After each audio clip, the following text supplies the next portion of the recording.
आवाज सुन के ऐसा लगता है ना कि ये कचौरी आज मैं मार्केट में से लेकर आए हूँ, लेकिन ऐसा नहीं है। ये कचौरी मैंने घर पर बनाई है। देखिए, मार्केट में से जैसी कचौरी लाते हैं ना, वैसा ही टेक्सचर इसका है और टेस्ट तो क्या गजब का है। आप भी इसे बहुत ही आसानी से घर पे बना सकते हैं। इसे बनाने के लिए हमें कौन सी ट्रिक्स और टिप्स फॉलो करनी है, वो आज मैं आपके साथ शेयर करने वाली हूँ। तो दोस्तों, ऐसी नई-नई रेसिपी हमेशा मैं आप लोगों के लिए लाती रहती हूँ। तो मेरे चैनल किचन क्राफ्ट रेसिपी को अभी तक सब्सक्राइब नहीं किया है, तो ज़रूर सब्सक्राइब करें और वीडियो को अपने दोस्तों के साथ शेयर करना बिल्कुल ना भूलें। हेलो दोस्तों, मैं हूं हेतल और किचन क्राफ्ट रेसिपी में आप सभी का बहुत बहुत स्वागत है। तो चलिए आज की मज़ेदार रेसिपी बनाना शुरू करते हैं। सबसे पहले तो हम कचौड़ी का आटा गूँध के तैयार करेंगे। तो यहाँ पर मैंने 2 कप भर के मैदा ले लिया है और मैदा मैंने पहले ही छान के रख दिया था। देखिए, अगर आपका आटा सही से लगता है ना, तो कचौड़ी आपकी बहुत ही बढ़िया बनेगी। इसके अंदर हम 1 टीस्पून के करीब अजवाइन डाल देंगे और इसे हाथों से मसल कर डालेंगे ताकि बहुत ही बढ़िया इसकी खुशबू आए। नमक स्वाद के हिसाब से मिलाएँ, तो मैंने अभी 3-4 टीस्पून के करीब नमक मिला दिया है और मोहन हमें इसमें घी का लगाना है। तो यहाँ पर मैंने टेबल स्पून ले लिया है और वो भर के मैं 3 टेबल स्पून इसके अंदर घी डालने वाली हूँ। इसके अंदर अगर आप मोयन डालते हैं ना, तो घी का इस्तेमाल करें तो ये बहुत ही खस्ता बनती है और अच्छे से इसे मिक्स कर लेंगे पहले। मोयन हमें इतना लगाना है कि अगर मुट्ठी हम बनाने जाए ना तो मुट्ठी बन जाए, तो उतना मोयन हमें चाहिए। अगर हो सकता है कि आपको थोड़ा सा मोयन ज्यादा भी लगे। तो अच्छी तरह से मिक्स करने के बाद हल्के गुनगुने पानी से हम इसका आटा गूंद के तैयार करेंगे। तो ध्यान रहे कि पानी आपको हल्का गुनगुना लेना है और इसके अंदर हम डाल देंगे नींबू, ताकि जब हम कचौड़ी को फ्राई करते हैं ना, तो कई बार उसकी ऊपरी सतह पर थोड़ी सी पपड़िया बन जाती है, यानी कि बबल जैसा हो जाता है। तो ऐसा ना हो और टेक्सचर सही बने, इसके लिए इसके अंदर आधा नींबू का रस आप डाल दें और हल्के गर्म पानी के साथ इसका आटा लगाएंगे। तो यहाँ पर मैंने 1 कप भर के पानी ले लिया है। जितना पानी हमें इस्तेमाल में लगेगा, वो मैं आगे आपको बताती हूँ। तो थोड़ा-थोड़ा पानी डालकर इसका आटा गूँध लेंगे और आटा हमें ना ज़्यादा सख्त लगाना है, ना ज़्यादा नरम। तो देखिए, इस तरह का आटा रहेगा, जैसे हम पराठे का आटा गूँथते हैं ना, उससे थोड़ा-सा नरम आटा हमें इसका लगा के तैयार करना है। ऐसे इसको गोलाकार में हम शेप दे देंगे और फिर इसे ढककर रख देंगे कम से कम 15 से 20 मिनट के लिए। आटा सही से लगा होगा ना, तो जिस थाली में आपने आटा लगाया है, वो थाली और आपका हाथ दोनों ही इस तरह से क्लीन हो जाएगा। ऊपर हम थोड़ा सा घी लगा देते हैं ताकि वो ड्राई ना हो जाए। इसे ढककर अभी हम 15 से 20 मिनट का रेस्ट देंगे। ये रेस्ट देना कंपलसरी है। जब तक हमारा आटा लग के तैयार होता है ना, तब तक हम बाकी की तैयारी करेंगे। तो यहाँ पर मैंने आधा कप मूंग दाल ली थी, उसका सारा पानी निकाल कर उसे हम एक स्ट्रेनर में निकाल कर रख देते हैं। अब मिक्सर जार के अंदर हम एक स्पेशल मसाला तैयार करेंगे। 1 टीस्पून हमें सौंफ लेनी है, 1 टीस्पून हमें जीरा लेना है और 1 टीस्पून के करीब हम साबुत धनिया लेंगे। 2 से 3 सूखी मिर्ची लेंगे और इसे दरदरा कूट कर तैयार कर लेंगे। आप चाहे तो इसे सिलबट्टे के ऊपर भी कर सकते हैं। तो इस तरह का दरदरा रहना चाहिए, फाइन पाउडर हमें नहीं बनाना है। जब ये मसाला तैयार हो जाए, तो क्या करेंगे, मूंग की दाल जो हमने रखी है ना पानी के निकाल के, तो उसे भी हमें ग्राइंड करना है। तो उसे भी आपको बिना पानी डाले ग्राइंड करना है, मॉइस्चर इसमें ज्यादा नहीं रहना चाहिए। और दाल को आप कम से कम 3 से 4 घंटा भिगो कर रख दीजिए। मैंने इसे 5 से 6 घंटा भिगा दिया था।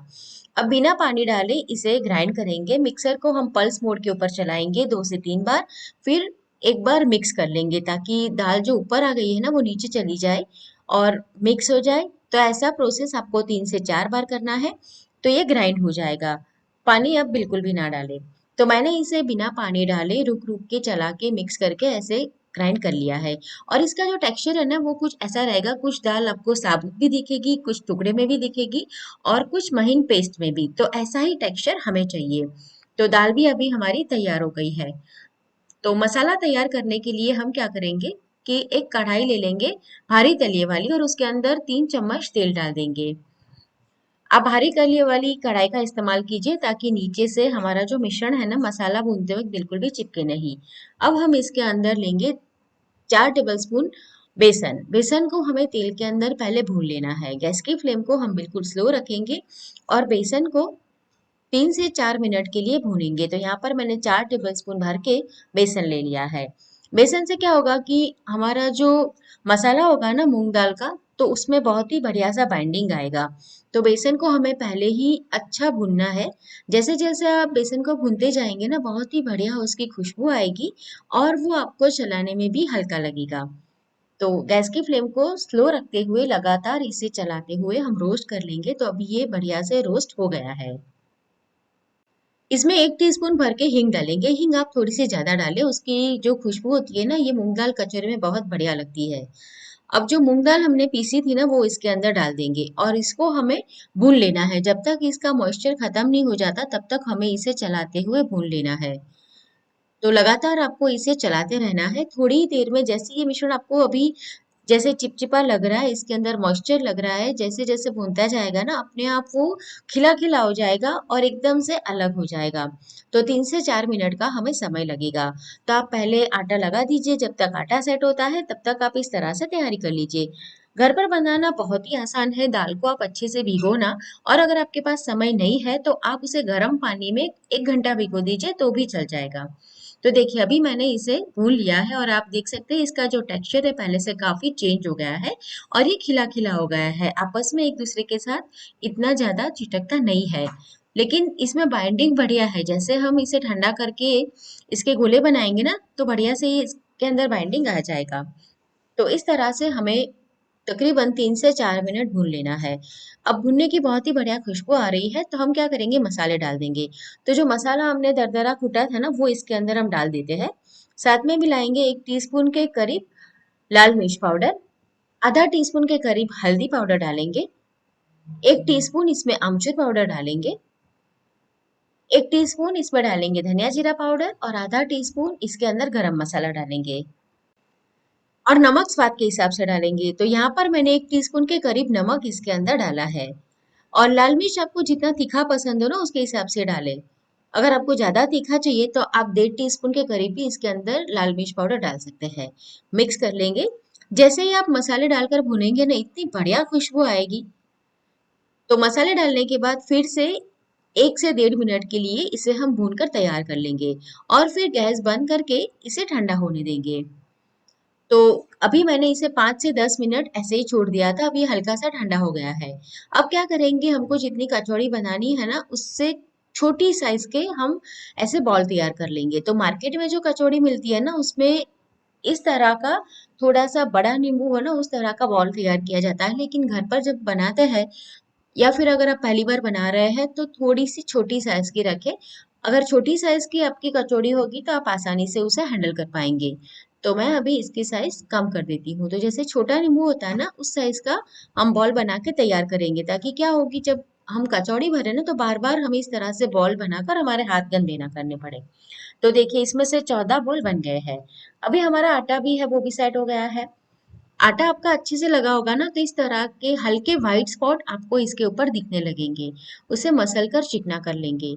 और अगर ऐसा लगे कि रेस्ट करने के बाद, कई बार ऐसा होता है कि मैदा थोड़ा सा पानी ज्यादा एब्जॉर्ब करता है, तो आपका आटा सख्त हो गया है, तो उसे पानी डालकर आप हल्का सा नरम कर लीजिए, यानी सॉफ्ट कर लीजिए। अब इसके अंदर से हम लोहे तैयार करेंगे। तो हमने जिस साइज की अंदर का स्टफिंग बनाया है ना, उससे बड़ी साइज का आप लोया तोड़े और उसे तैयार करें। और दोनों को कंपेयर कर लीजिएगा, ताकि आपकी जो कचौड़ी है ना, वो परफेक्ट बने। तो देखिए, ये जो मसाला है उससे बड़ी साइज का मैंने लोया तैयार कर लिया है। अब क्या करेंगे, हाथों से ही हमें इसे शेप देना है। तो आप समझ सकते हैं कि कितना हमारा जो आटा है ना, वो नरम होगा। जैसे पराठा होता है, उसे थोड़ा सा नरम रखना है। और अंगुलियां और अंगूठे की मदद से इसे चौड़ा करते जाएंगे। बीच में हमें मोटा रखना है, किनारों से आप पतला पतला करते ऐसे उसका शेप बनाते जाए। जैसे टोपी होती है ना, उस तरह का शेप हमें तैयार करना है। देखिए, बीच में ये अभी थोड़ा सा मोटा ही है, किनारों से ये पतला है। तो इसी तरह से हमें पूरा इसका शेप तैयार करना है। आप चाहे तो इसे बेलकर भी बना सकते हैं, लेकिन ऐसे हाथों से ही जल्दी बन जाएगा और बहुत ही आसान है। जब ऐसा शेप तैयार हो जाए, तो बीच में आप मसाला रखें और मसाले के ऊपर अपना अंगूठा प्रेस करते हुए नीचे की ओर उसे प्रेस करें और ऊपर के जो किनारे हैं उसे मिलाते जाए। अच्छे से मिलाने के बाद उसे गोल घुमा दीजिए एक आटा, तो कहीं से भी इसके अंदर क्रैक्स नहीं आएगी और ये अच्छी तरह से जुट जाएगा। तो ऐसा करने के बाद क्या करें, हथेली का ये वाला जो हिस्सा होता है ना, उससे आप इसे फ्लैट कर दें। ताकि हमारा जो मसाला है वो चारों ओर एक जैसा स्प्रेड हो। अब इसे हाथों से ही हम तैयार कर लेते हैं इस तरह से। आप चाहे तो बेलन से इसे बेल भी सकते हैं, 2 से 3 बार इसे बेलेंगे तो ये फ्लैट हो जाएगी, लेकिन हाथों से बहुत ही आसान होता है तो मैं हमेशा ऐसे हाथों से ही बनाती हूँ। तो इस तरह से इसे हम थोड़ा सा लंबा कर लेते हैं, यानी कि गोलाकार में इसे फैला देते हैं। तो ऐसे ही हम सारी कचौड़ी बनाकर तैयार कर लेंगे। अगर आप ज़्यादा क्वांटिटी में बना रहे हैं तो इसके ऊपर एक गीला कपड़ा रख दीजिएगा ताकि ऊपर से ये ड्राई ना हो जाए। तो देखिए, इस तरह से आप फिर 2 हथेलियों के बीच में इसे लेके एक जैसा कर सकते हैं। तो लग रही है ना हलवाई जैसी हमारी कचौड़ी बनके? तो मैंने ठीक उसी तरह से सारी कचौड़ियाँ तैयार कर ली है और उसके ऊपर एक रुमाल रख दिया है ताकि ये ज़्यादा ड्राई ना हो। अब तेल आपको बहुत ज़्यादा गरम नहीं करना है। तेल जब हल्का सा ही गरम हो जाए तब कचौड़ियों को हम फ्राई करने के लिए रख देंगे। तो देखिए, आप थोड़ा सा आटा इसमें डालिए। तो इसमें आटा ऊपर नहीं आ रहा है, लेकिन हल्के से बबल उसके अंदर हो रहे हैं नीचे। तो इस समय पर हमें कचौड़ियाँ डाल देनी है। गैस की फ्लेम को हमें स्लो ही रखना है। तो एक साथ जितनी कचौड़ी आएगी उतनी डालेंगे। तो मैंने बड़ी वाली कढ़ाई ली है, तो यहाँ पर मैं एक साथ 5 कचौड़ियाँ फ्राई करने के लिए रख देती हूँ। और हो सके आपके पास घर में हो तो लोहे की कढ़ाई का इस्तेमाल कीजिए। एक बार लोहे की कढ़ाई जब गर्म हो जाती है ना, तो उसके अंदर जो पूरी फ्लेम है गैस की वो चारों ओर अच्छी तरह से फैलती है और ज़्यादा समय तक की गर्म भी रहती है। तो हो सके तो लोहे की कढ़ाई या फिर पीतल की कढ़ाई का इस्तेमाल करें। जैसे ही आप कचौड़ी डालें तुरंत उसे ना पलटे, जैसे ही अपने आप ऊपर आ जाएगी ना इस तरह से उसके बाद पलटना है। तो इसमें 3 से 4 मिनट का समय लगेगा। कचौड़ी डालने के बाद आप उसे ऐसे ही छोड़ दें, जैसे जैसे तेल में वो पकेगी ना अपने आप इस तरह से ऊपर आ जाएगी 3 से 4 मिनट के बाद। फिर आप उसे पलटे। एक बार आप जब इसे पलट देना तो फिर उसे दूसरी ओर भी 2 से 3 मिनट ऐसे ही छोड़ दे। वो अपने आप फूलने लगेगी। उसके बाद आपको उसे फिर से पलट देना है। तो ये जो सारी छोटी छोटी बातें हैं ना वो आपको फ्राई करते वक्त ध्यान रखनी है, नहीं तो फिर आपको ऐसा लगेगा कि हमने तो सारे स्टेप फॉलो किए थे फिर भी हमारी जो कचौड़ी है वो फूली क्यों नहीं है। तो इसे आपको 8 से 10 मिनट कुल मिलाकर फ्राई करना है। तो जैसे ही आप तेल में डालें तो पहले तो ऊपर आने तक रहने दे, उसके बाद पलटे, फिर रहने दे और फिर जब ये इस तरह से गुब्बारे की तरफ फूल जाए तब उलटते पलटते हुए आप उसे फ्राई कर ले। और इसका बढ़िया सा गोल्डन कलर आना चाहिए जिसमें कुल मिलाकर 8 से 10 मिनट का समय लग सकता है।